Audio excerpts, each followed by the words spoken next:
So normally on Saturday evening, you would expect myself and Drew from Comics Elite to sit down here and break down the very best comic books from DC, Marvel, and the indie scene for you. But this week, Drew was actually at New York Comic Con, so we won't be doing the normal breakdown with Drew, but it just so happens on my Patreon, I have a show I do every week with Jim from Weird Science called Hot or Not, where basically we break down the very best stuff from Marvel, DC, and indies, but we also break down the very worst stuff. We tell you what you should be looking forward to, what you should be avoiding, and it's much more in depth. Normally it's about an hour and a half to 2 hours in length. This week happens to be a much shorter recording because some stuff happened. If you make it to the end of the video, you'll know exactly what happened and why we had to cut it short. And we weren't able to get into the dad corner stuff where normally I have stories about my boys that are between 2 and 8 and the stuff that they got into that week. And then Jim always has a really fun story about his boys, which I believe their age between 17 and 29.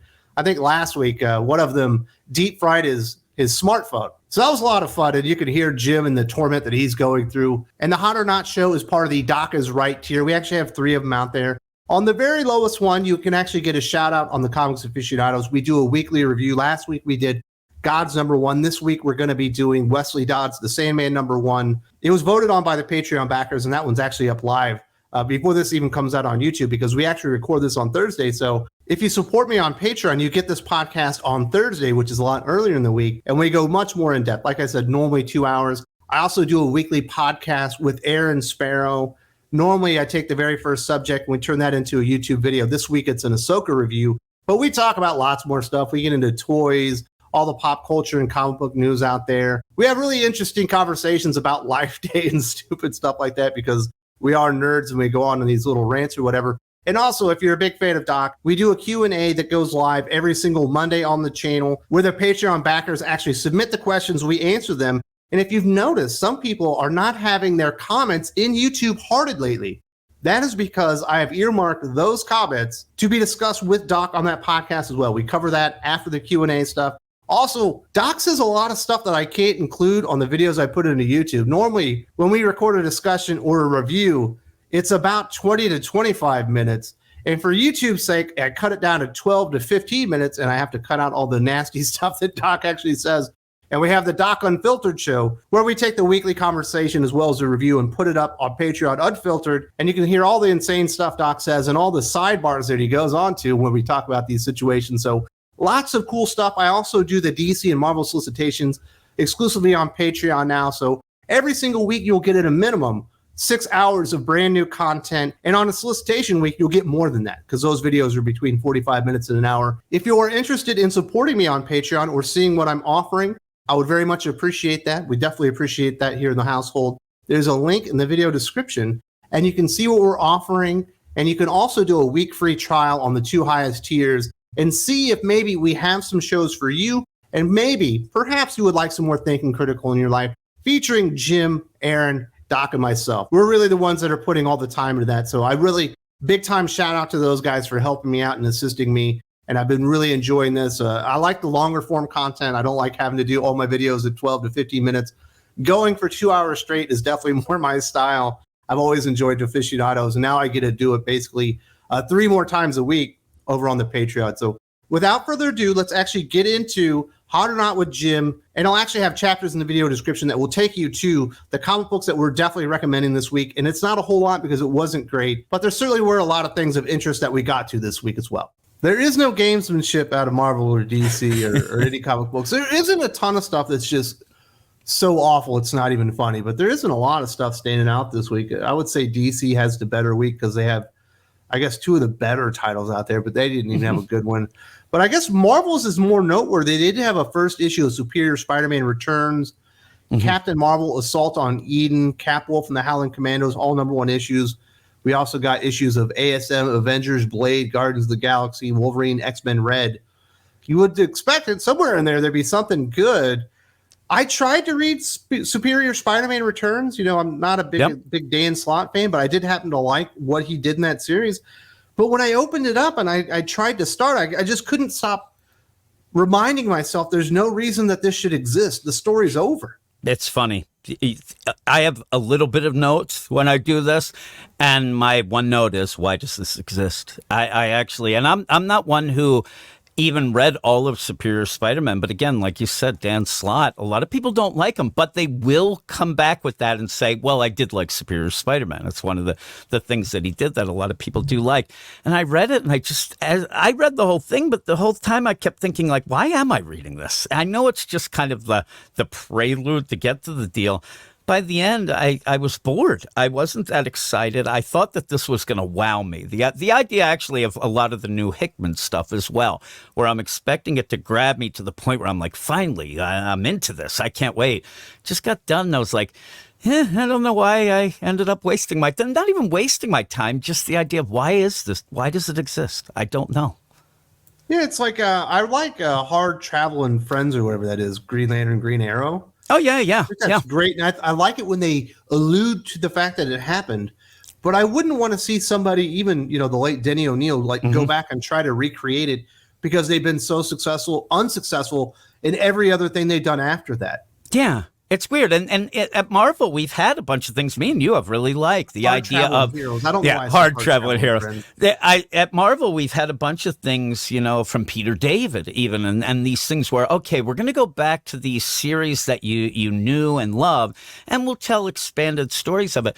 But the timing of that, you have enough time between, and that just feels like fun. Okay, let's do this.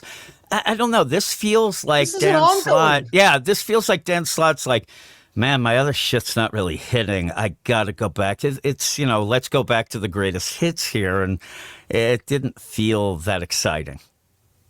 There was something, that came out of Superior Spider-Man that I thought was really impactful storytelling with Dan Slott. That really demonstrated just how much Peter Parker Spider-Man is restraining himself while he's being Spider-Man, because his powers are so much greater than he even lets on.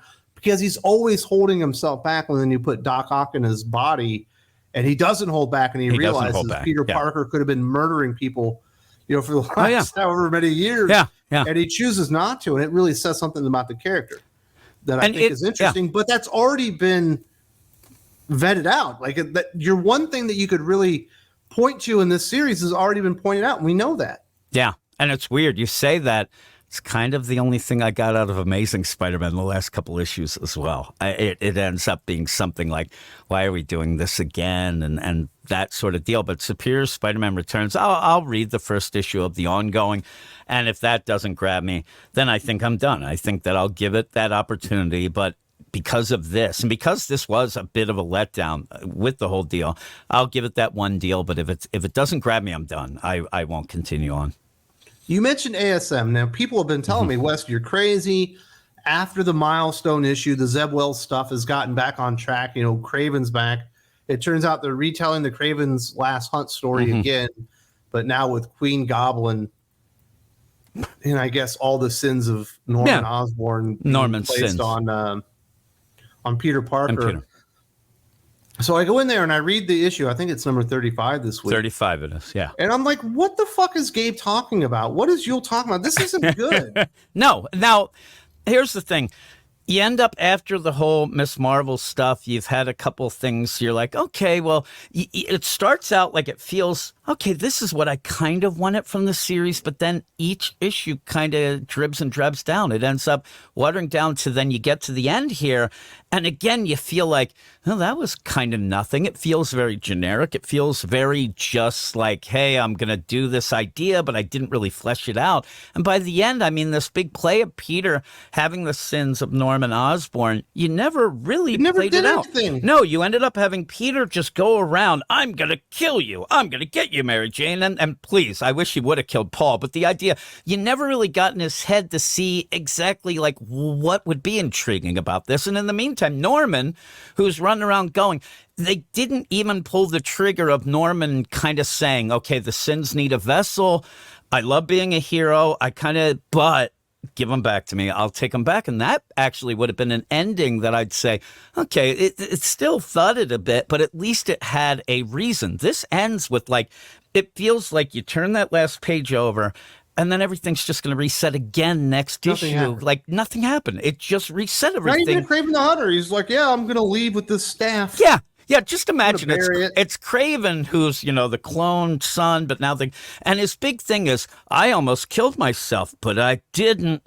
Here I go. I'm like, okay, fuck you, Craven. Get the fuck. It didn't even feel right when he even showed up in this. Like, what is Goblin Queen anywhere? Does anyone care about that character? No. No, and that's the big play of the, oh my God, she wants her revenge. Half the people reading are like, I don't even know what the hell she's talking about. They want to see Peter. You want to see what is going to happen with the sins. He's the goblin spider. Oh my goodness. Mary Jane starts a jackpot. It's just nonsense. It just ended up where I was reading it and realized by the end, like, again, a lot of things this week are the same way for me as like, yeah, that was kind of nothing. It wasn't horrible, but it wasn't anything. When Peter Parker drops Paul, I was like, thank God. Yeah. Oh, yeah. He's going to take him off the picture and we can get back to a story we're telling. And then, of course, Mary Jane has to catch him. Yeah. Because she's the real hero in the book. Now, if she would have grabbed him and as he fell, his neck snapped, then that would have been great, because then we could have debated the whole deal, right? Cool. Yeah, she should have been like, well, I could get out of this shit and let it go. But even then, I ended up wanting him, Peter. Mary Jane falling for some dude that sometimes looks like James Tynion. Yeah, he does look a lot like James Tynion. Maybe if James Tynion went on a diet, maybe. I don't want to shame anybody. But lost a couple LBs, but he's got the stupid hipster like ponytail. He does. It's glasses. Awful. And the thing is, please shaped like a bowling pin. Yeah. All I can hope is and jerk off face. All I want is Paul at some point. And I think what happens is Paul says, "Man, being around you is crazy. I'm out of here." And sayonara. I mean, if he ends up, just imagine the idea of a character that Marvel seems to, I don't know, think people like or whatever. The minute he breaks up with Mary Jane, he's done. Nobody will ever want to see him. Nobody wants to see him now, but there's no way that he'll ever be seen again unless it'll become it'll be stupid. But just an aside, one of the funniest things. What's that? No, you go. It might be the same thing we're going to talk about. Did you read the letters pages? That's exactly what I was going to say. Oh, yeah. What an idiot. People that want Mary Jane and Peter Parker to be back together and don't appreciate One More Day are in like the minority.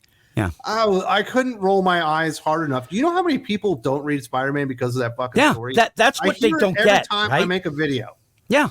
It's true. And that's what he's saying, really saying, listen, nobody really writes in to yell about One More Day anymore. You know why? Because they don't read. Why would they be writing into something they have given up? You ended up killing all those fans by not doing this. And you're just like, oh, we didn't hear anything. Well, that's a minority. I think that was one of the funniest things. That's the best and funniest thing this week. I mean, that was more comedy than anything else I read because it's ridiculous. That mad stuff was funnier. Well, that was pretty good, too. Rich Johnson actually compared Max Visaggio to, let me see if I got this one right. It was Alan Moore, Grant Morrison, Frank Miller, and another writer. Another British writer. That's another big dude. Like Grant Morrison, Alan Moore, Frank Miller. Yeah, there was somebody else that, it's not Max Visaggio. I love the idea that Max Visaggio ends up doing that one bit of a story in Action Comics. That's it, done and done. But then has to try to grab, look at me headlines with this idea that, and I told people, and I said this didn't happen. There's a reason why, because at least DC, smartened up a bit and said, no, we're not doing this. And that treatment that she gave, where one of the funniest quote in that is, this will be as natural as Iceman coming up. Like, that was the best line. Oh, my God. I actually thought that at one point, DC's reading it. Okay, listen, we'll give this a read through. We'll be, nice. Iceman, just throw it out the window. What the hell? Then actually, if people did end up seeing that, kind of like tried to shame DC into doing but that didn't work either. So it's just that I don't know. That was funny though, that Iceman deal. But that letter with Nick Lowe, they don't read the room, and I wanted like a jackass. Yeah, and the next letter should be, I see, why you shouldn't be on this book. You should not be editing the shit. You should get going because they feel very, and Nick Lowe does even online. He feels very combative. This is combative. the guy that went out and courted J.J. Abrams and his son to write their own Adjectiveless Spider-Man book, thinking it was going to sell 1 million copies. Yeah, that was his dream. Was that one of the worst Spider-Man books? That was so bad, and then it was delayed. Like you delayed a piece of shit book. Like Just throw it out there. Just General whatever. Grievous was in there from Star Wars. It was God, so it was so bad, that book. That was a joke. But clearly, Nick Lowe has no fucking idea what Marvel fans want or No. Spider-Man fans want. That's why everyone hates the Zeb Wells run. yeah, and I think also the Zeb Wells run is pretty much a nothing run. You end up getting something like Dark Web. What was that? It was nothing, and then it ends, and you move on to the next thing. Everything feels like these, like 3-issue, mini series that don't really connect, and I know that people are like, "Oh man, the Tombstone stuff at the beginning that was decent enough." It was like a year and a half ago. Yeah, and even then, I went back to reread it, and I think it was just like because it got so bad, you kind of wax poetic about what it was. It was never great, and now we're going to gang war. Yeah. Well, I'm enjoying the Patrick Gleason art. Even when he decides that he's going to do his version of JR art. Yeah, that is weird when he does that, yeah. It still looks better than John Romita Jr. Yeah, it does. John Romita Jr., he's a classic, but he should kind of hang it up. Maybe do some covers and things. Yeah, I would say ASM was a bust. We had a couple other #1 issues. Did you read Captain Marvel Assault on Eden? Because I didn't. I did. And again, I always try to read all the #1s. I didn't recognize any of the creators. No, I didn't either. And it was funny. I tried to look up some things of them and they haven't done much except, the whole, Voices stuff and a couple things like that at Marvel, a couple little things. But again, I always hope, okay, maybe this will be somebody that could be the next big thing, whatever. They're not. Spoiler. It was boring. It was another one of those, you read it through it, and it didn't upset me over the top. Oh my God, this sucks. But it wasn't that good. And you have this one shot to tell a story. And how can you kind of be boring? Why is it so mid?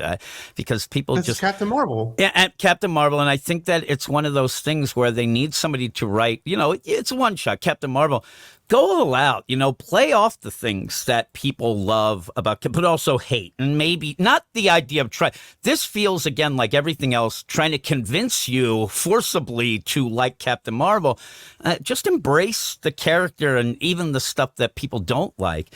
And maybe you can get something a little more natural. This just feels like at the end, I'm like, okay, this is a Monica Rambeau kind of advertisement for her series coming out and just a rah-rah thing that they threw out there because of the Marvel's movie coming out. It just was a nothing deal.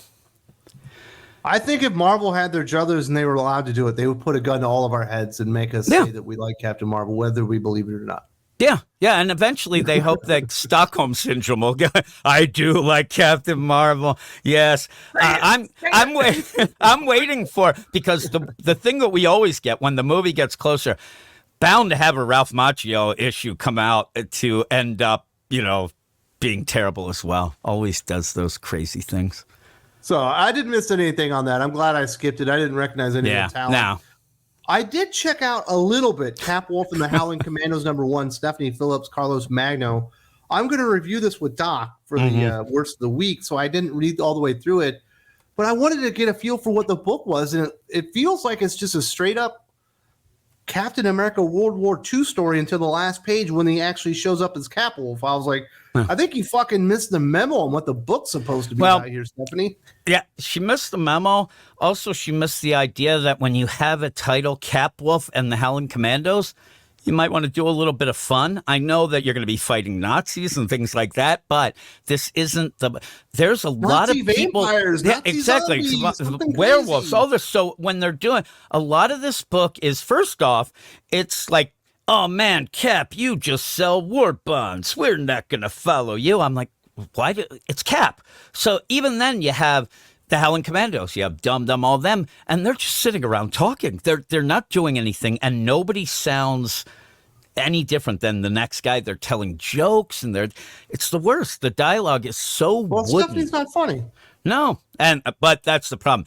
The worst thing in life, somebody who is dumb that thinks they're smart is very dangerous, and somebody who isn't funny that thinks they are is annoying as shit. And that's what I think Stephanie Phillips is. The idea. Do you think I made the right choice in selecting this one for What's the Week for Doc? Well, again, it's a weird week in the idea that there isn't a ton of like, oh my God, this is the worst thing I ever read. But Doc will lose his mind. He'll end up, I think Doc will just start yelling that you wasted his time, that he only has a certain amount of time on the planet. Why did I end up He's been doing threatening this? a veto for weeks now.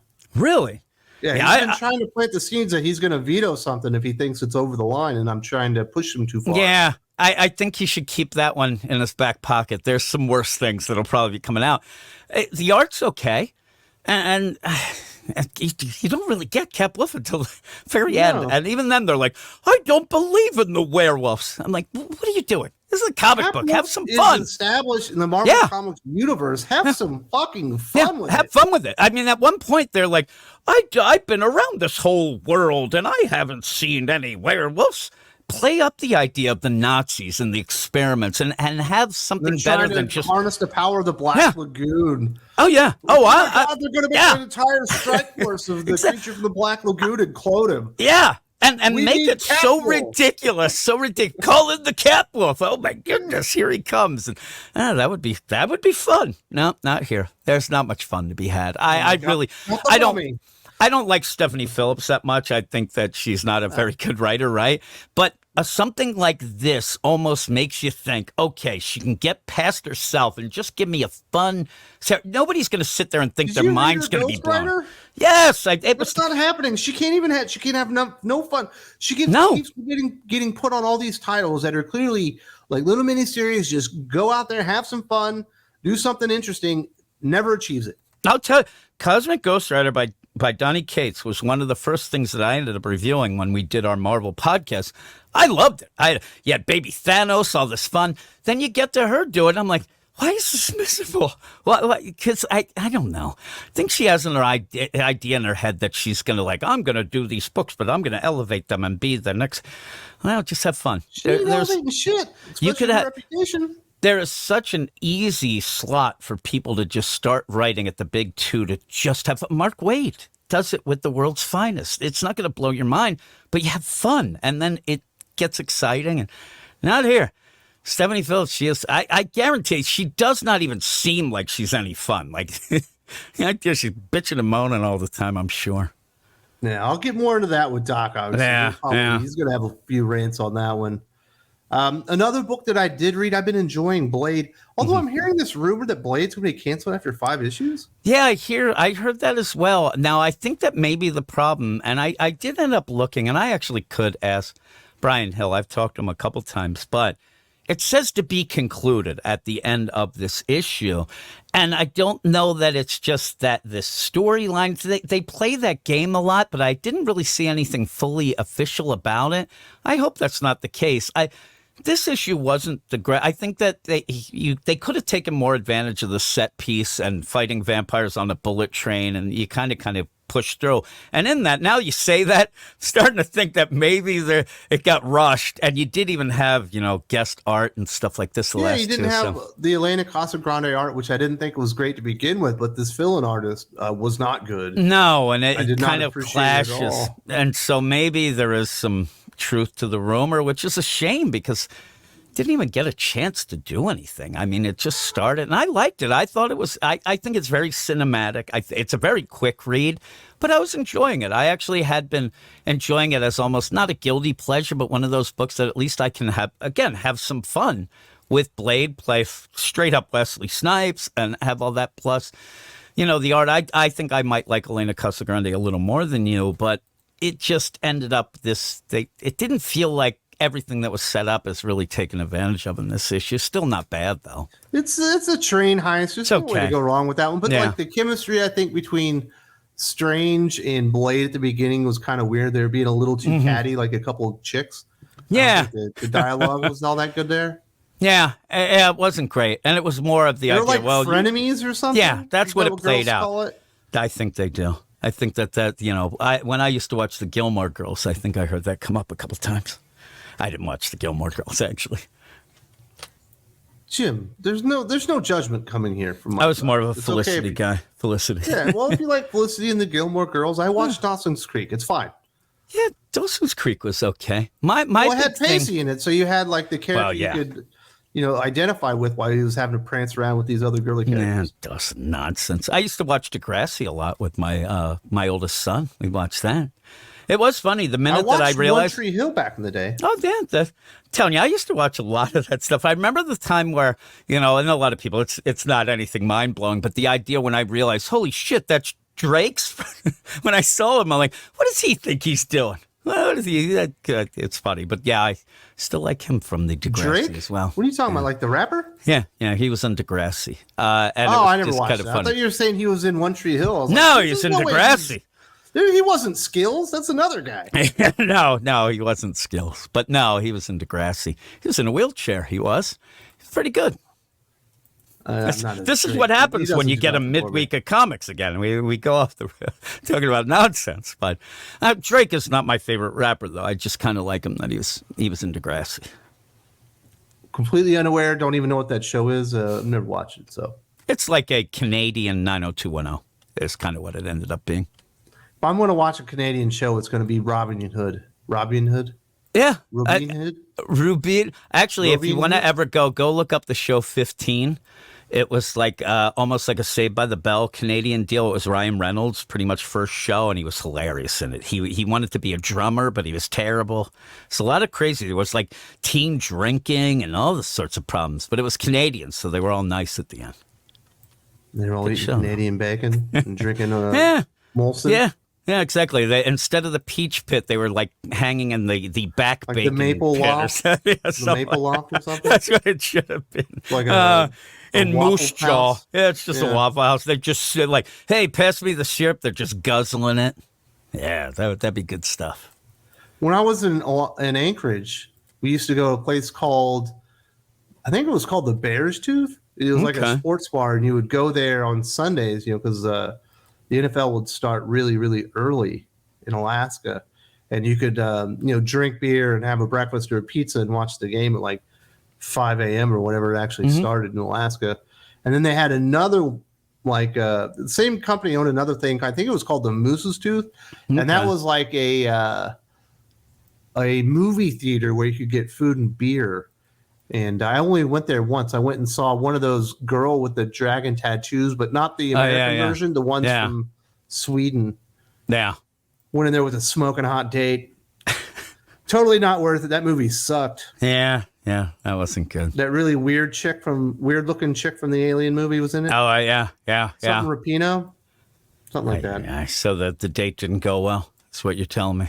Yeah. No, the movie was bad. The date was fine. Okay. Well, that was fine then. Maybe you could have left early and gotten the business. That's what you could have done. We should have went to the Bear's Tooth and just got some fucking pizza and had some beers. Yeah, watch some sports or something. Euro cinema's okay to me sometimes, but I Yeah. don't know. That Lars dude was just he was way too much of a raging feminist for me. Yeah, I ended up that whole play. I don't watch a ton of movies anyway, so if I get the chance, I'm not a big, that sort of deal. But I have like some European. I'm fancy enough when I get to that. But yeah, that Lars guy again.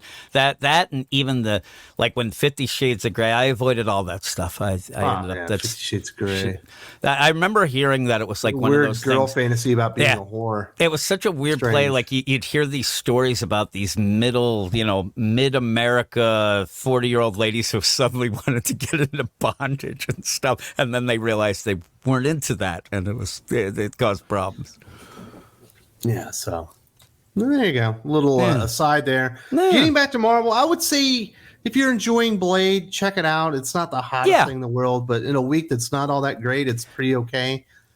Another comic book. One last thing with Blade. If it does end at 5, I think you'll agree that you'll say at the end, it was okay, but you'll forget about it in a month. It'll just disappear. Oh, absolutely. It's not going to be like a cult classic. or Killmonger. anything. Yeah, no, and that's what I thought about when I was, it's no Killmonger, but I don't know. It didn't really have a chance. Yeah. Another one I read that wasn't terrible, but it wasn't good either was Wolverine by Ben Percy. Okay. I guess they don't know what to do with the character during Fall of X, so he's going on like a side adventure, to take down that auction house that is selling or auctioning off like mutant parts or whatever. Mm-hmm. I didn't realize that was still a thing. I thought it died 2 years ago when I was still reading the book. And I come back and I haven't read Wolverine in like a year and a half. And it's still there. It's him and Captain America. Yeah, because I haven't been reading a lot of the X books, so I ended up paging through, and I really was like, oh, there's Cap. Okay, let's page through. And it just ends up where there's that, like, it's a Ben Percy book. I looked at it, I'm like, it doesn't seem that exciting. I was surprised to see the parts deal in the auction house like you were. But again, it was nothing that I thought, oh man, this was horrible, but it's nothing that I keep reading. It's a little standalone adventure. And that's probably where Ben Percy is at its best. If he starts telling long, drawn-out stories, he just does mystery box, mystery box, mystery box. Yeah. Better just go in there on a 1 or 2 parter and he can actually tell a story. You know, it's kind of fun. It's Wolverine and Cap, although there is a moment in here that I thought was just absolutely stupid. Wolverine weighs so much because of his adamantium lace skeleton. You know what I mean? If he gets in water, he's going to sink. Yeah. In fact, you know, if he sinks to the bottom of the ocean, he's just going to stay there. Yep. That's like one of the ways you could really fuck him up. And he like cuts a hole in a ship and sinks it. Yeah. You're the last person in the world that should be doing that. You should be on a dinghy, like a really really good dinghy, because you don't want to ship that or sink that before you start cutting holes in ships, man. Yeah, you don't need to do that. But you're right. He should just be there. Weird obsession with getting Wolverine on water and not being scared of it. That, I don't know. Ben Percy, again, to me, and I actually was talking to Common Sense about this, I think last night. I'm not a huge Ben Percy fan, but I do admit he has some ideas, but like you said, it can't go too far. He's capable, but not great. It's just kind of like middle of the road deal. But like you said, sometimes he does some weird shit. But again, nothing really sticks. The Muramasa Blade was there. That was kind of decent. Yeah.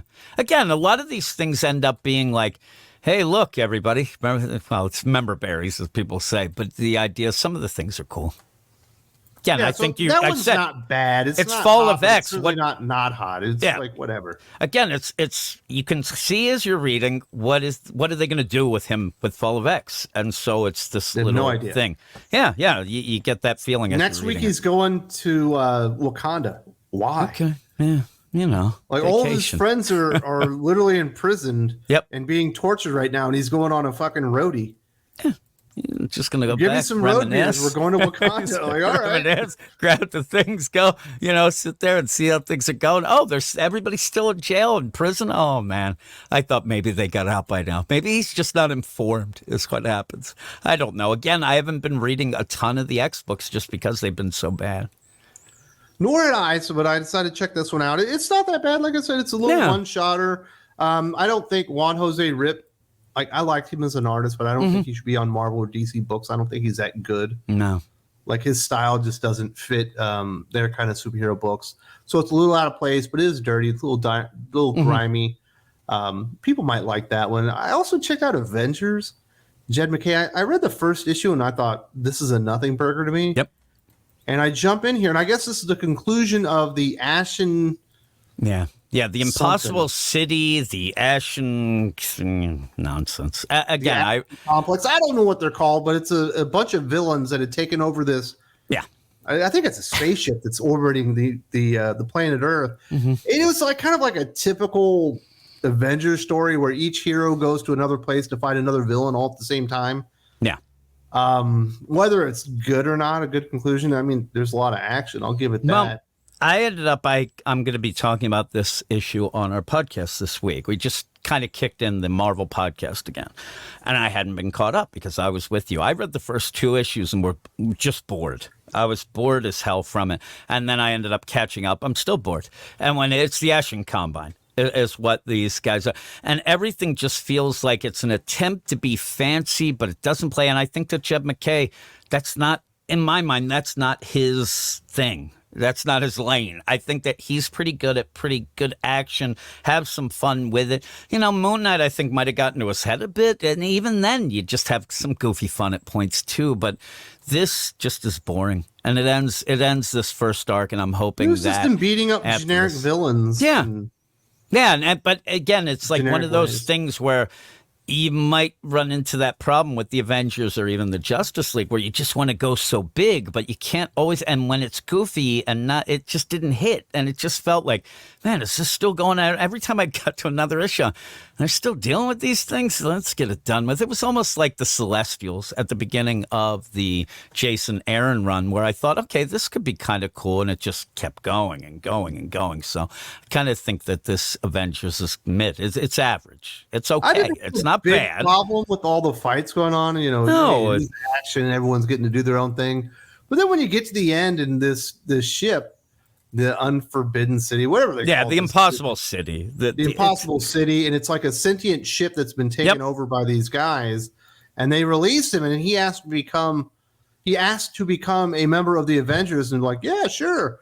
And now Avengers headquarters is on this haunted ship. It's rotating, it's like orbiting the Earth, and I'm going, Jesus Christ, can't we just put these guys in Avengers fucking tower? Get the mansion. The idea they had the Celestial made into the bed, I'm like, come on now. These things, when you end up where you're trying desperately to make the cool thing that the headquarters, it's fun to go in the Batcave and see, the dinosaur, the penny and stuff like. I don't need to keep going with this idea of like, hey, we're going to redo this and we're going to redo that. It's like, it just feels like when Brian Michael Bendis changed the Fortress of Solitude to the Bermuda Triangle. Who the fuck cares? That's where he goes to. When they're in the base, that means they're not doing shit. They're just arguing or yelling. Come on. I just want a story. Why would you put your headquarters as a satellite? Not everybody can fly into space on this team. I know. You actually have to get a rocket booster to fucking put them up in there. That's like millions of dollars every time. Well, and what happens? Makes no sense. What is the one big thing that always happened to the Watchtower in the Justice League? You know what it was? It would crash to Earth. That's always the thing. You have it in space so that at some point somebody's going to try to crash it down. Satellite, so it's going to end up just deciding itself, or it'll be taken out. You're already setting it up to be taken out. It's not. It's just not. It doesn't feel like a must-read book, and it's the Avengers. And people would argue, I'm sure Doc would argue, well, the Avengers never really is that big. But I want it to be. I want it to just be fun. I want these characters to be, and they don't. It just isn't that fun, and it should be. It's just mad. So I was pretty unimpressed returning to Avengers. We'll see how I feel. Once they start up this next story arc, I think I'll have a better feel for it when he begins something, because on ending, it was kind of whatever. Mm-hmm. That was kind of my Marvel experience. Those are the ones that I kind of read. I didn't get into Guardians of the Galaxy or X-Men Red or anything like that. No, Guardians of the Galaxy is another one. It's just boring. I've given up on that as well. And I tried to read everything this week, and that one I can't. I'm like, nah, I'm not even going to deal with that. It's the Colin Kelly Jackson Lanzett thing. Yeah, they end up. They're on everything, and everything they do is just nonsensical and kind of boring. Yeah, it ends up feeling like they're. I can just imagine those two sitting around giggling with each other. Oh man, they're gonna nobody loves your shit, and it's boring. Just stop. Everything feels like an outline, barely worked on, and then thrown out there with these ideas they think are great, but never play out well on the page. It just ends up boring. It ends up just being forgettable, and then they just. The books disappear. Everything they're on just gets canceled, and then you move on. But they keep being on everything, it seems. Yeah, this is kind of a good way to explain Marvel's week. Just kind of boring this week. Yeah, it is. There if I was going to say anything was hot, I would probably have to go with Blade and Wolverine. I think those were probably the two better comic books that you have to read something. You said Superior Spider-Man, no bueno? No. I guess, I don't know, because me and you both, you read Superior Spider-Man. I didn't read all of it, and yet both of us I opened it up, opinion. And I didn't realize, I couldn't think of a reason to continue on after I got to the first page. I was like, this just shouldn't exist. This is stupid. No, and me, having not read much, I still felt the same way, that it just didn't grab me. It didn't give me that, it's almost like a backdoor pilot, even though we know that there's going to be a series, but this is to try to grab me and re-grab you. And it didn't do it either. We both ended up saying, like, this is not really needed.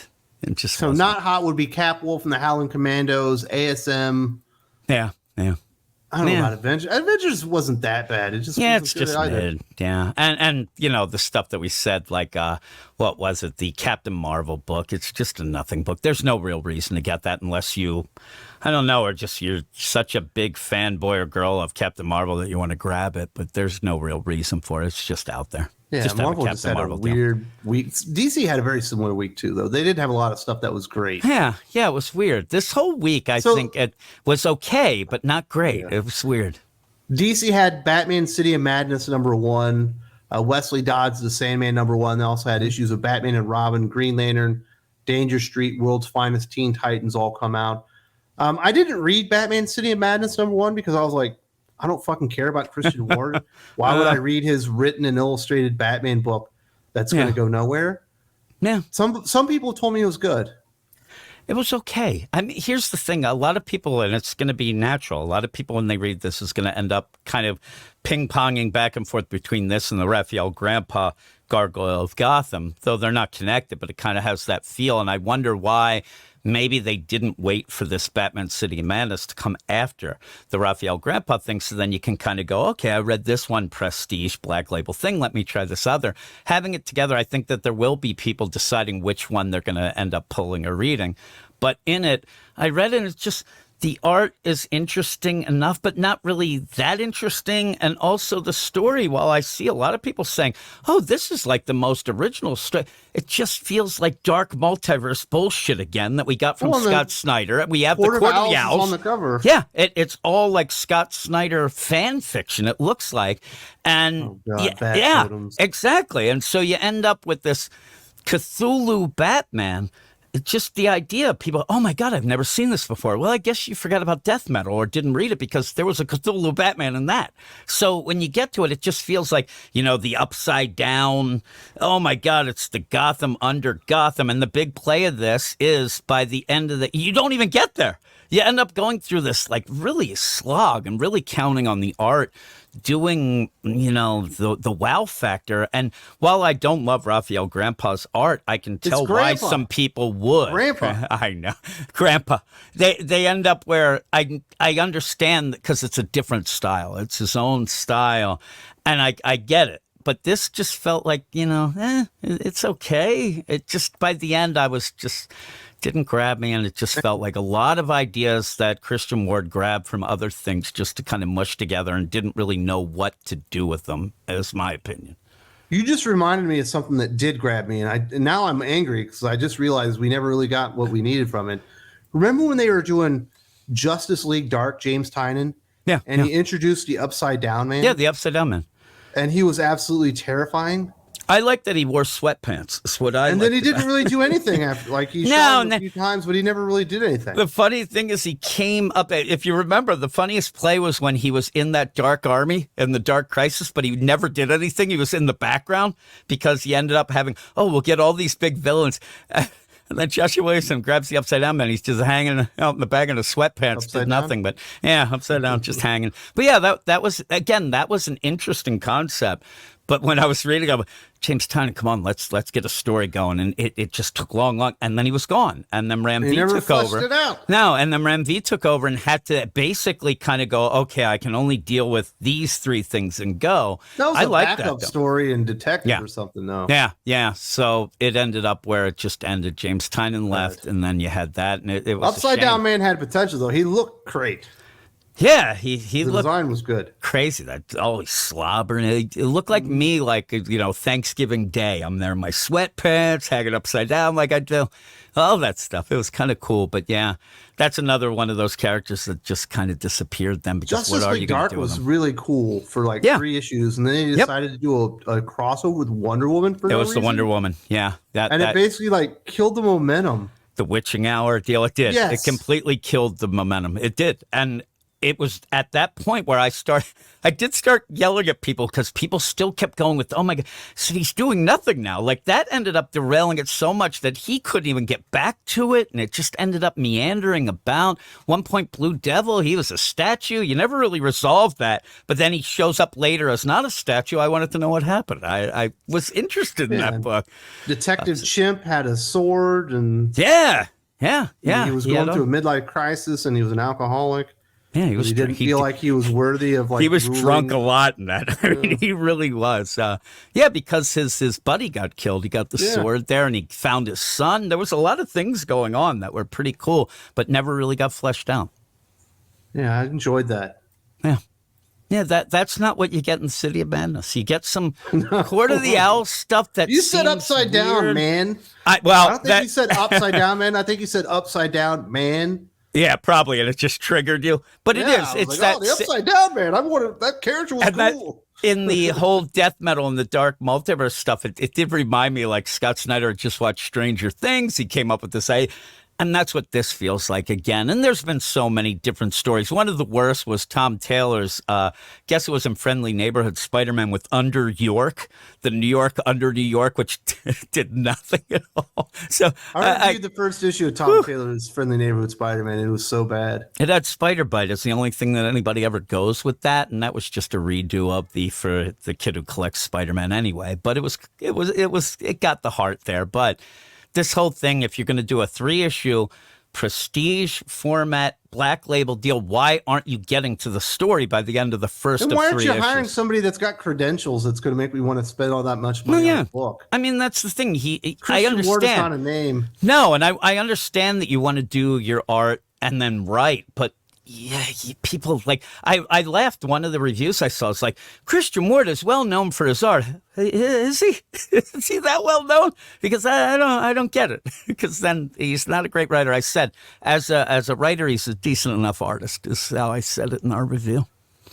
It's okay. It's one of those. The number one issue I did read, or I've read most of it. I'm going to review this one on the channel. This is the Patreon exclusive review this week. People actually voted for Wesley Dodds, the Sandman, #1 over Batman City of Madness and Superior Spider-Man. That's the ones I thought they were going to vote for. They actually voted for Wesley Dodds, the Sandman. It must be because they love me and they know I like Robert Venditti, even though I don't like Riley Rossmo, the artist on this one.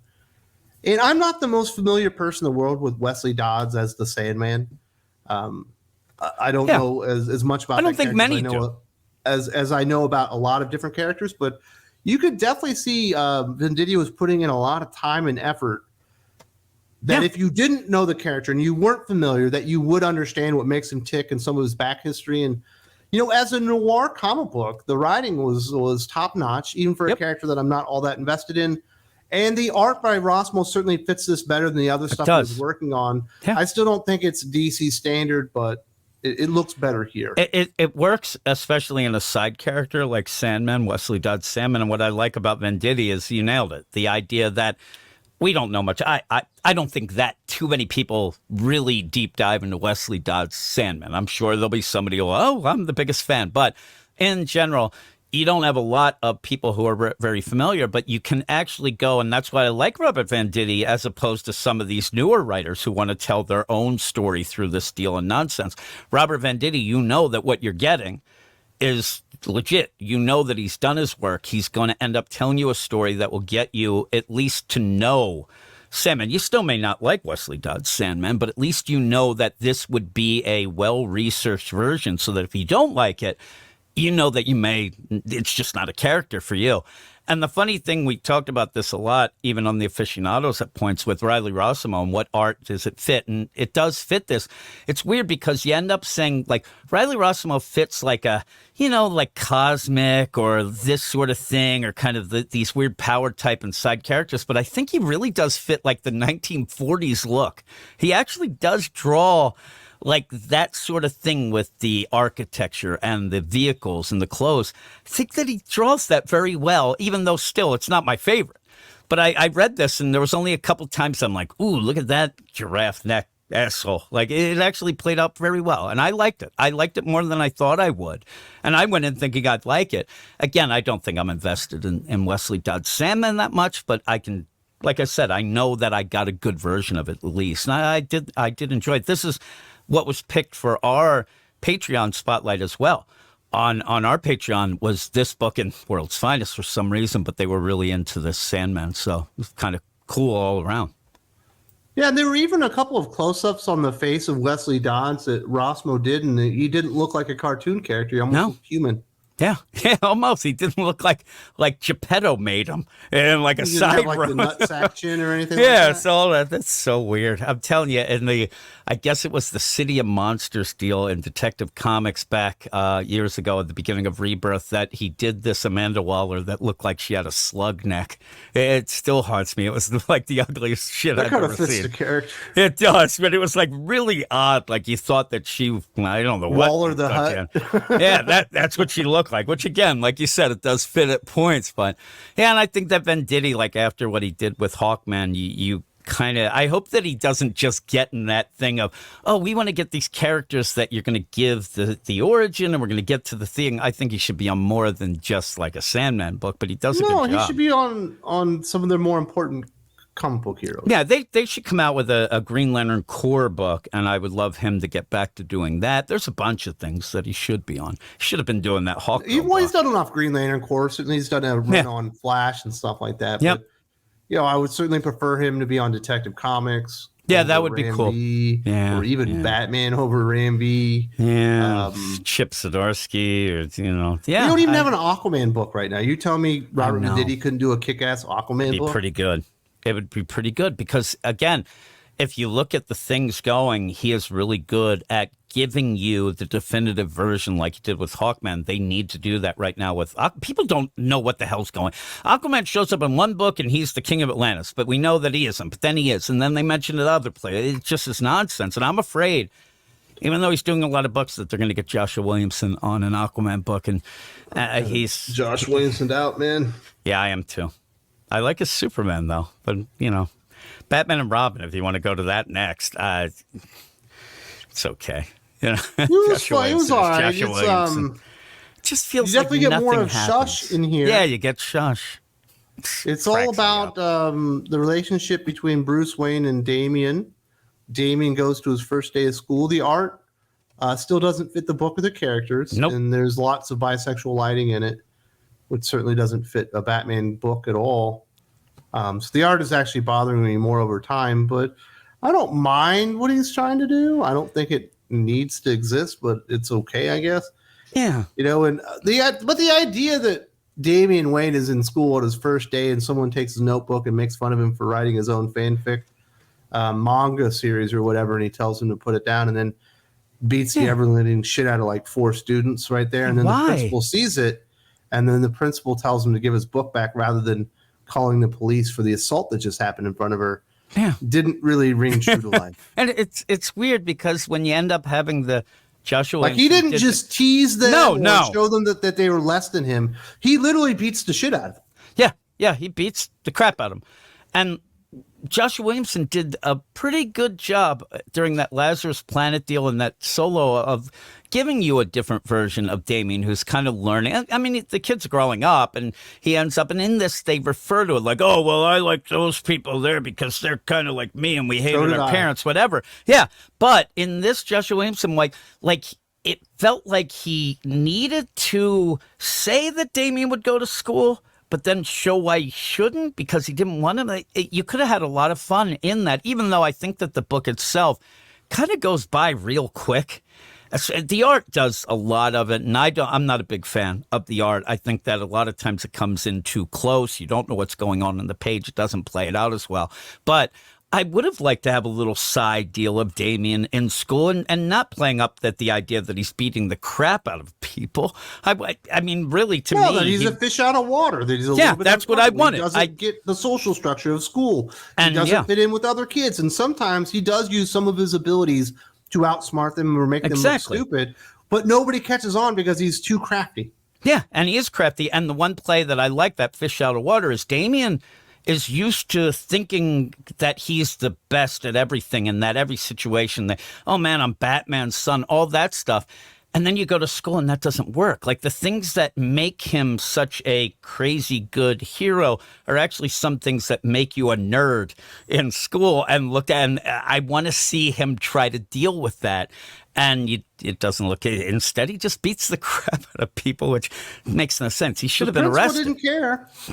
But then he No. left anyway. And then even Batman, Bruce knows about it, and just it's kind of like a side note. And I think the way that Joshua Williamson is writing this is like Damian, he wears the pants, and the Batman, he's just like, oh man, that's the nicest thing you ever said to me, son. And it just plays like he's trying too hard to do that, and it just doesn't make sense to me.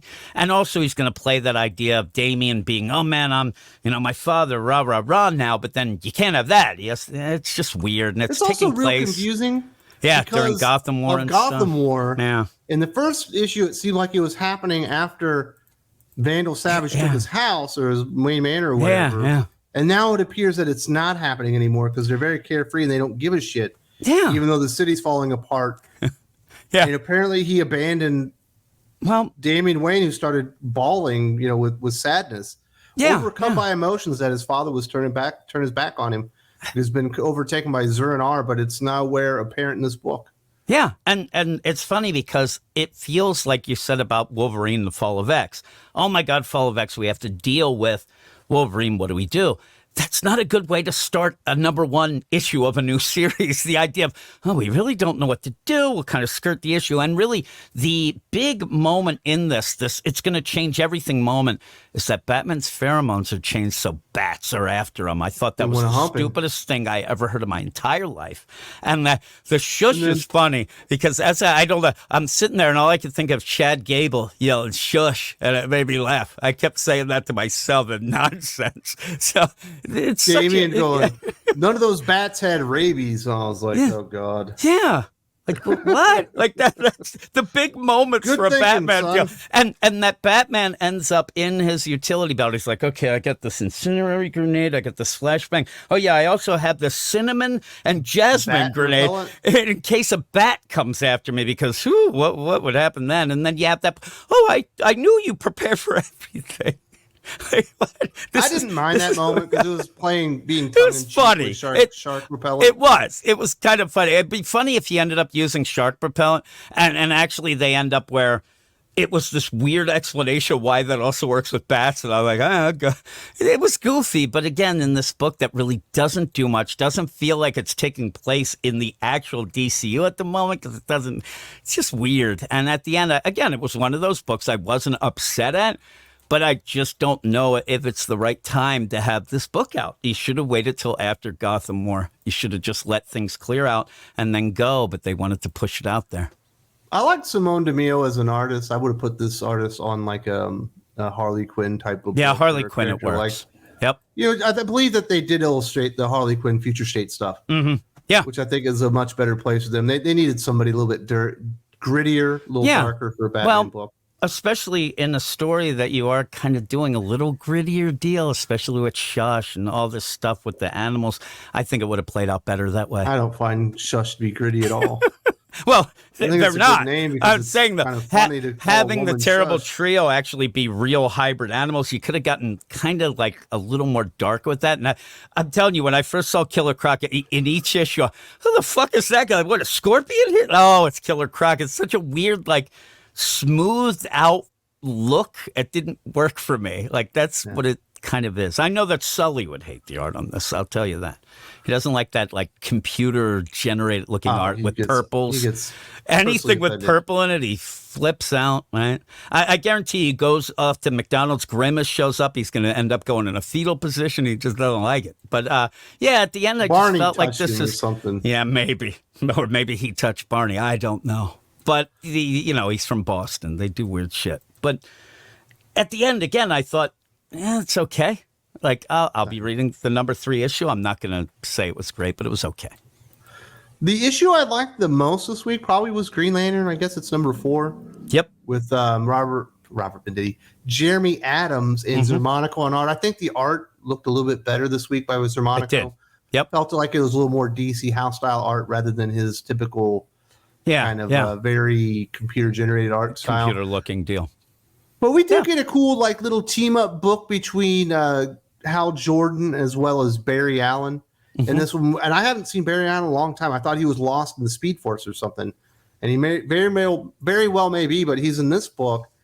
And we get like a pretty cool opening conversation between Hal Jordan and Sinestro. And Sinestro's like demanding him that he gives him his Green Lantern ring so he can use it to go back to where he came from, because apparently the United Planets are doing something. They're definitely setting up that the United Planets are evil. Yeah, they are. And they're likely to see Sinestro and Hal Jordan team up to destroy him. That's kind of what I'm seeing happening.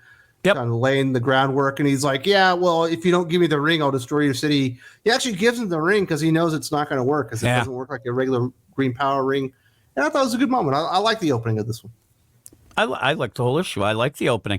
I'm telling you, later when he explains it to Carol and Barry, it felt weird. Like he didn't know that it wouldn't work, but he should have, because that was that ring he kind of made himself out of the If he gave a ring to the... Sinestro, he should know that it doesn't work before he does that. Yeah, the funny thing is, Sinestro should have went full out like New 52 saying, listen, I gave you one of my rings back in the day, asshole. Now give me yours. But he ends up giving it doesn't work. And then Sinestro gets even more pissed off. But I think that the big play in this is having Barry in it, and you actually see that Jeremy Adams can write Barry not being Wally. Like that's, and it seems so silly to say that, but this guy, a lot of times they write writers that they all sound the same. Flash, this at points like Bendis writing the you couldn't even tell who it was supposed to be. Was this Barry? Was this Wally? Because, they get the goofy bit for Barry, which shouldn't be, or you get the science stuff with and Jeremy Adams nails it. He actually, I thought that it had a really good... worst Bendis speak ever. Yeah. It was 40 characters. Exactly. All sounding the same. They all sit there. There you go. I had flashbacks of the Gilmore Girls with that dialogue. But I thought that Jeremy Adams showed me like another step in the idea, because even when we said it last week on the Aficionados, I think you want to give Jeremy Adams a lot of props because you like what he's done, but he hasn't done enough yet to really put him in that next level. And it's almost like each issue, as he gets these things going, it actually does he keeps going up in my mind. With that, I thought Sinestro wrote him great. I mean, he's really doing a good job on this, even though some people still are like, this is basic bitch stuff. But it's done at DC. You want to get people back. We haven't had a Hal Jordan book in a while, and I think he's doing a really good job in it. Even when Barry shows up, and he's like, hey, you and Carol, you see, me and I still have you. We're like, we're not together. He's like, ixnay on that. But Hal wants to be with her so bad. But again, in this, if you're maybe... people would say I'm full of shit, but I don't get that Paul Mary Jane feel, because a lot of times the idea of this is Hal is the reason why they always end up splitting, because he's just, always doing his thing and he can't settle down. But now that he wants to settle down, I like the play. I like the idea that, Carol's moved on a bit. I know people want them to be together though, but I thought it was well done. I had fun with it. Well, let's not forget about the big thing. When Sinestro can't use the ring, he decides he is going to destroy the city, and he's got 3 bombs. So Hal Jordan calls up Barry Allen, and he shows up, and they go and take him down together, and he's finding the bombs and throwing them into the green constructs, and it was nice to see him together. And it's nice. Again, this felt, if very you said Silver Age DC. Very Silver Age. And if you go with the play, like, it's the thing that Tom Taylor tries to do with the, Nightwing and the Titans, but it's done better. You actually see Barry being called in because Hal is dead. I need the help from my buddy. Comes in, and they both end up doing stuff. They both end up doing stuff together. They end up combining to do that. Not just Barry coming in to solve everything and go, and Hal's, there twiddling his thumbs. It was well done. And I like when you get these sort of things in this with a team up, but you have to have it, you need to have it be something you would call Barry. And it was there. And Sinestro, all that stuff, then explaining about Sinestro to them. And, oh my God, this is a big threat. You have Hal throwing shade at Sinestro about the Legion of Doom. All that stuff really played out well. And it's my favorite book that we'll be talking about today. It really was. I think it was the best book I read this week. Yep, it was for me as well. Wesley Dodds, Sandman was probably number 2. Yeah, that was good. Again, me and you not being big Wesley Dodds fans, you end up like it's more of intriguing to me than anything that I'm hoping that I will end up liking there. But Green Lantern, I'm like, yeah, this is good. Last issue was a little bit like not much going on, especially coming out of Night Terrors, but this ends up being something like, all right, we're doing stuff. This is pretty cool. Did you read anything else from DC? Because those are the 3 books that I actually read. Did you get to Danger Street or World's Finest Teen Titans? I read World's Finest Teen Titans. It's a weird issue. I really do like Mark Waid's World's Finest, Batman, Superman. This Teen Titans just seems like maybe DC said, we need another book, especially it was coming out during Night Terrors. We need something else. Hey, people like the Teen Titans, throw this out there. Doesn't feel like it's needed. This one is just a story with Roy, Wally, and Garth. They're hanging out. They're at Wally's house, and his parents are concerned because Roy, he ends up being obnoxious, and he's got his riches from Oliver. In the meantime, Garth it's playing off like all the sensory stuff because he's used to be underwater. It's all affecting him. They're making fun of it. It was kind of a nothing deal. And I'm telling you, people who have read it, you can let me know. It really feels odd the way, just how much Wally's mom seems obsessed with Garth. Like she's stroking his head. I know it's nothing, but it's really weird feeling at points. She's really into Garth, and it just did nothing. And in the meantime, you get Bumblebee and Mal coming together, and Mal ends up becoming the Guardian. He gets a shield from Bumblebee. So it's okay, but it just, I don't know why this book is even out. The first issue I read felt way too much like Mark Waid on Champions, and I was like, yeah, that's what it just, yeah, it feels like he's just thing. like, Terrible I hate to say somebody's writing things in, but this feels like he's, mailing it in, that this is just a side book. Doesn't seem to be working on anything. You're just getting these little stories. I mean, the last issue was them at the Titans Con. Felt weird. Everything feels weird in this. Very meta. Yeah. I think that it's a skip for a lot of people, I'm sure. Now, you were trying to get me to read Danger Street, even though I'm not a big Tom King fan. Yeah. And I've skipped out on it. How was this week's issue? It wasn't great. You end up having this play that it's hard to even explain, but you end up having, this point of view deal that didn't feel right. And again, I never said it was good. I was trying to catch up on it. And I'm like one of those things, like I'm sure some people have had this problem. You go to catch up on something, and then when you do, you realize that you shouldn't have. You're like, I don't really like this, but we were going to talk about it on the podcast and decided not to. It's Tom King. You said you didn't say it was good. You tried to get me to read the book. Yeah, well. Was that a ruse? No, it was a ruse. I needed somebody to read it with me, and I was going to try to convince you to do a review with me on the podcast. I couldn't find anybody, but you didn't even fall for it. I would have done it. Yeah, I don't want you to read that many of those issues. It's not good enough to do that. But I will have you at some point. We'll do some bullshit book. We'll do that. Review.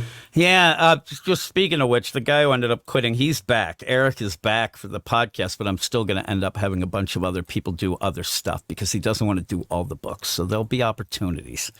Not Danger Street. We don't need to do that. So no, it wasn't that great. I paged through it. I didn't even, I'm telling you, I was like, nobody's reading it with me. I'm done. And paged through it. Well, if you look at the reviews, it looks like no one is reading it. There's no real fan reviews. There's barely any professional reviews, like 2 or 3 an issue at this point. And we've talked about this. I always like to stress the idea where people say, oh my God, but it's reviewed so great. But don't look at just that. Look at the amount of reviews. When you start having a book reviewed by 1 or 2, 3 sites, that means that people aren't interested in the book enough for that site to think it's even worthwhile reviewing it. That's like the epitome of a book that isn't great and people aren't caring about it. And when you don't have if you don't even get people inspired to give a 1 out of 10 user review and say it's bullshit, then you really are doing nothing. And that's kind of what we have with this. I just look 3. Normally on a Tom King book, I would read a few issues and make a video potentially. And I never even cracked it open because I didn't think anyone would care. No, I did you do? I don't remember you doing anything on, say, the Gotham City Year 1 deal. That nope. Yeah, because nobody really cares. It's just Tom King doing his side. It's funny too because a lot of times when you go and you hear Tom King in interviews where he's like, "Oh, Supergirl, they wanted me to write this. Oh my God, this Wonder Woman, they came to me to write it." Whenever it's like, I had this idea myself, it's always bullshit. It's nothing that anybody would ever be really concerned with, and just his fans. That's the sort of thing he writes his. I'm not going to call it fan fiction, but in the way it's his fans' fiction that they can buy and enjoy, but nobody else cares. So for DC Comics, I would say the hot books: Wesley Dodds, the Sandman #1, Green Lantern, I believe it's #4. Yeah. Batman and Robin #2, maybe. It's okay. Some people like Superman Lost still. I got bored with it. I'm going to wait, and probably if I ever do, I'll read it in trade, but that's been pretty boring. A lot of things are just like, they're there. They don't upset. It's just like boring stuff, and that's what I. They felt gotta this stop week. doing all these dumb miniseries. Yeah, They need to write good ongoings that count. that's the You know, problem. Batman City of Madness and Superman Lost ain't cutting it. No, and Danger Street's not a needle mover. And here's the way that I look at it too. I think they're aware that Chip Zdarsky's Batman is losing people. I like Failsafe. I know you did at first too. And then it's just gotten so bad that now they're just grabbing shit out of the cupboard. We got to get this Batman because I don't think like they have a certain amount of Batman that has to sell and Chip Zdarsky's not doing it. So let's throw this, even the Batman and Robin series. It feels like it's a little too early for that, but they shoved it out. And they're just kind of not good. They're not bad, not good. They're just kind of there, but there's nothing that's going to excite you. Like you said, you need stuff that counts. You need stuff in the continuity of the Dawn of DC that isn't like a Hawk Girl or a Power Girl that you kind of get this idea of, I don't need to read those. You need to have these books that need to be read because the whole universe is kicking and like the beginning of Rebirth, a lot of people were getting everything because, man, these things really matter. They're doing this. They don't have that now. Every book kind of seems like it's its own little side story and it doesn't feel important. Yeah, definitely. As a DC fan, I would prefer things that were a little more meaningful, but we will still get events because that's the most important thing. Yeah, I was actually going to say that what they end up thinking is that events are the things that make it meaningful. No, you need the series. You need the whole line to feel like it's must read. And that they're not doing that right now. They're doing these, like I said, little side projects. It looks like vanity projects at points. Oh, this is that person who's. It just doesn't feel like it's like some of the books, like a Jeremy Adams that we really liked. The idea that feels like something's going on in its own universe and its own the whole DC universe, but in the section with how big shit's happening. The other books don't feel like it. Everybody's just like standing around, even like the Batman deal. Batman and Robin. You end up where Batman's big concern is bats are chasing me. They want to hump my leg. And Damian got in a fight at school, but not even really concerned that would be something the law would look into. Go with the whole deal. Like the idea would be funny where you have the headlines like, oh man, billionaires, even though he's lost his money, but asshole Bruce Wayne's son. There's another chip off the old block. What a dick. Like you could really go into that, but they won't. Everything just happens surface level and you move on. Shush. That's what you get. So, and did you read a lot of indie books? Because I didn't read I was having a a hard time. I've actually been running behind schedule. I do not know why this happened, Jim. It feels like I've done the same amount of work and I've kept on top of it. And then when I got here, I was like, oh my, I'm like so behind. It's You're not so even behind. funny. Oh, I really only got to read a good portion of one indie book this week. We had Midlife #1 come out, Army of Darkness Forever #1, Space Usagi #1, American Psycho #1, apparently based on the movie. We also got issues of House of Slaughter, Sonic the Hedgehog, The Scorch. So it's not a big week for indies either. The only thing I read any of was Army of Darkness Forever #1 because Tony Fleeks, the guy that did the Stray Dogs comic book, was writing it. There's some cool stuff to it. It's got art that's very similar to Riley Rossmo. So if you like Army of Darkness, if you like Evil Dead, I think you'll probably like this. I didn't get to finish it yet, but what I got of it was interesting. Although the first 8 pages are like a recap of what else has happened to Ash previously. It is, yeah. Which was not necessary to me. And the big thing they were playing that it does take place after the movie, and it's like, hey, and it's like it was weird, but I paged through it. I didn't read it fully. I'm not a huge I can't really call Army of Darkness really a horror movie, but the idea where I do like the movie enough, but it's not like my favorite thing. But Evil Dead, straight up horror movie. Yeah, straight up. Evil Dead 2, horror comedy. Yep. Army of Darkness, comedy. Straight up comedy. That's the idea. Like even the idea like an alien or aliens action movie deal with some horror. Like I do like Army of Darkness, but it's kind of one of those like I kind of liked Army of Darkness. I don't know if I need this. It was almost like American Psycho. I actually thought there was going to be something different. I'm like, oh, it's just American Psycho. Okay. Yeah, which was Bale weird. On the but cover. Yeah. Once I saw that, I'm like, yeah, that's I don't know what why it that's is. a comic book. I don't either. I have no idea. But no, if you're a fan of Army of Darkness, I think that as that goes on, I think that people will kind of enjoy that. I'm a It's fan of side Army deal. of Darkness, Yeah. but I don't really read any of the Army of Darkness comic books. I think Rodney Barnes was writing one of these Army of Darkness books, and I think Rodney Barnes is talented. It's This doesn't feel like comics to me. I don't know. I'm weird. Well, that's the problem. Well, then both of us are weird because there's things like that I just end up like, I just want comics. If I wanted to get Army of Darkness, I'll go watch all the different stuff there. I just don't need to. It's when they try to do those Star Wars, tie-ins, but even sometimes the regular deal, it just, again, it doesn't feel great. But the Army of Darkness stuff, it's okay. People like it. That was fine. Tony Fleetz is a good writer. Yeah. Don't love the art because I don't really appreciate Riley Rosswell that much, but it certainly feels better here. Yeah. Yeah, it worked out. I paged through it and it looked good. I did Ash read... is a goofy character. Goofy yes. It's fun. So I did read that Midlife #1, or How to Hero at 50, because Gray told me that he really liked it. Again, it was okay. It's Brian Buccellato.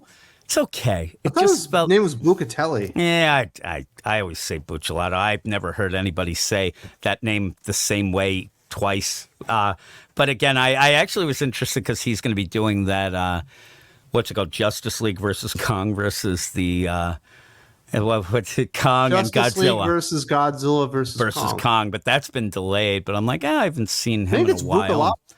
Buccellato. Buccellato? That sounds right. Gelato, I'd call him. It was, it was an indie comic. It felt like an indie comic. It makes fun of comic books and comic book movies with a guy who, is at a midlife crisis and wants to do something big in his life. It was okay. So you wouldn't give it the enormous... I wouldn't say it's not hot. I would say that if you're interested and you have some time out to have it. I think you're finishing up with Midlife after you threw Gray right underneath. That's what I was going to make fun of Gray, and now I can't remember what I did. But I'll just kind of end that in a way. I was saying something I can't remember, but hit that and I'll go with it. All right. So was there anything else that you were able to check out on the indie scene? I actually ended up looking at the Asagi Yojimbo space deal. I didn't read it yet. I'm going to read that this weekend. I always like to check out that sort of deal. It's nothing that I would, recommend if you don't or haven't read any before. But other than that, I mean, again, a lot of the stuff I saw, nothing really popped out when we get a week and you're like, okay, well, what are the big things? What are we going to talk about? And nothing really jumped out. And the things that kind of did, like a Superior Spider-Man, was kind of a dud. So it ended up kind of like, okay, this. I thought we were one getting of those big weeks. game this week. Apparently that's next week. Yeah. And there's some other things, like next week seems to be a bigger week at DC. You have a bunch of things going on in that, but overall, it's okay week. We've had this a couple weeks in a row. You're not reading House of Slaughter? No, I have not read it. Is it good? I hear good things about it. I read the first issue and I was like, this shouldn't exist. Okay, well then I heard wrong. Everything after Something is Killing the Children #12 shouldn't exist. Yeah. When I say I've heard good things, it's usually as I look at reviews and I should know better, but I don't. There's nobody who has come up to me and You've been said, talking to Jimmy from Comic Works. Again, huh? like that, yes, Jimmy, or even Gabe. I'm sure Gabe loves it. He's sus. But Gabe, again, even when I really realized things are not a great week, I ended up, hey, Gabe, what? Because I asked him, I didn't know what indie books to even, and I asked him, he's like, I didn't really review much this week. I'm like, all right, I guess it wasn't that big a week, but there's books that you don't go wrong with, but nothing that is going to get you, jumping to run. I almost tried to read Sonic the Hedgehog, and then I realized I don't care. I actually, a couple weeks ago, they had that anniversary issue, and the same thing happened with me. I actually was going to talk to you about it at that week, and oh man, like this will be cool. And I started reading. I'm like, I don't think this is for me. Like this is kind of boring. I don't even play Sonic anymore, let alone read a comic book about him. I know that some people love it, but I'd rather read those, Saturday morning cartoon deals that they have with, TMNT and that sort of thing. Now that's fun, but they had one of those issues out. I think there was a Halloween special. Yeah. For TMNT this week or something. I know that they had the TMNT Street Fighter, but I'm behind on that as well. And nobody's talking to me about stuff like that. It's weird right now. Not getting a lot of people. Usually I'll have people just messaging me saying, oh, you got to read this, you got to read that. Haven't had that in a couple weeks. It's more of like, did you get a load of that shit in this? I'm like, yeah, I did. I got a load of that shit. And it's kind of depressing at points, but the things weren't bad though. We have a couple. What do we have? 2 hots? Is that it? Well, Nonsense. Sandman, Green Lantern. I Yeah, guess and maybe, Sandman, we were kind of pushing it up. Yeah, Blade, maybe. Yeah, just that's. squint and look, turn your head a little bit. It's not a great week, but it's not a bad week. It's such a weird time. It is, and maybe that I even saw. We took a little break, and I saw some of the news out of New York Comic Con, some DC stuff, and even that stuff. I'm like, really? It's all sequels and nonsense that I don't think we need, but we'll see. We'll see how it goes. All right, now, Jim, normally we would do the dad corner stuff, but I can still hear my 2-year-old. Yeah, you have to actually do dad corner, right? Yeah, you got to go do dad stuff. So I'm going to have to cut this one short this week. Fine. I do apologize for the listeners. We had some good stuff we were going to get into, but it appears that my 2-year-old is not sleeping well and is keeping my wife up. So I think I got to jump in there and probably grab that boy and bring him down here and see if I can get him to sleep. Well, again, I don't know that people quite realize the timing of these things. Like it's mid-afternoon for me. It's 2:45 in the morning. Yeah, it's 2:45 a.m. for you. That's nonsense. So if it's not like your son is having a nap or something. This is bedtime night thing. You should be sleeping. Yeah, that's why I do all my work at night because normally they're sleeping, but he's not feeling well. That's fine. Neither am I. Tell him I know how it is. Give him a little well, I do fist bump apologize for me. because we were going to do one of those pop culture things for your channel too. Yeah, but maybe we can get that in tomorrow or something. We'll do something. I feel like shit too. I'll be like open I said, tomorrow. I haven't been able to do stuff, and I'm behind on a lot of shit as well. So we'll figure it out. We'll figure it out for everybody. All right. So like I said, I do apologize, but this was fun. But I got to go in there and take on the live dad role. Live stream dad corner. That'd be funny. You live Real stream time. it. You just try to put your kid to sleep. But yep, I won't keep you any longer. Later, brother. See ya.